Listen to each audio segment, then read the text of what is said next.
Hi friends, ഇന്ന് adventure ഫ്രിക്സിൽ ഒരു power ഡ്രിങ്കിൻ്റെ റെസിപ്പിയാണ് കാണിക്കാൻ പോകുന്നത്.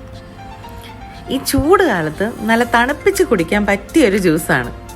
ഫുൾ ഡേ എനർജി കിട്ടുകയും ചെയ്യും. കുട്ടികൾക്കൊക്കെ ഇഷ്ടമാവും ഇതിൻ്റെ ടേസ്റ്റ്. ഒരു അടിപൊളി വെൽക്കം ഡ്രിങ്കായി കൊടുക്കാനും ഇത് പറ്റും. ഗസ്റ്റുകളൊക്കെ ഇതിൻ്റെ മെയിൻ ഇൻഗ്രീഡിയൻറ്റ് കണ്ടുപിടിക്കുമെന്ന് നമുക്ക് നോക്കാനും പറ്റും. ഇതൊക്കെയാണ് ഇതിനകത്ത് യൂസ് ചെയ്യുന്ന ബേസിക് ഇൻഗ്രീഡിയൻസ് ആണ്. എല്ലാ ഷോപ്പിലും പോയാൽ കിട്ടാവുന്ന സാധനങ്ങളേ ഉള്ളൂ. അപ്പോൾ ആദ്യം തന്നെ നമുക്കൊരു പാത്രത്തിൽ കുറച്ച് വെള്ളം എടുത്തിട്ട് അതിനകത്ത് ഒരു 2 ടീസ്പൂൺ ബേസിൽ സീഡ്സ് കുതിർക്കാനായിട്ട് ഇടാം. ഒരു 5 to 10 മിനിറ്റ്സ് കൊണ്ട് തന്നെ അത് കുതിർന്ന് ജെലാറ്റിനസ് രൂപത്തിലായി കിട്ടും. ഇത് നമുക്ക് ഈ ജ്യൂസിൽ മാത്രമല്ല എല്ലാ ജ്യൂസുകളിലും ആഡ് ചെയ്യുന്നത് നല്ലതായിരിക്കും. അത്ര ഹെൽത്തി ആയിട്ടുള്ള ഫൈബർ റിച്ച് ആയിട്ടുള്ള ഒരു സീഡാണ് ബേസിൽ സീഡ്സ്. ഇത് ഞാൻ മദീനയിൽ നിന്ന് മേടിച്ച കവറാണ്. കുതിർന്ന് വരുന്ന നമുക്കിപ്പോൾ കാണാം.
െങ്കിൽ തന്നെ നമുക്ക് നേരത്തെ പ്രിപ്പയർ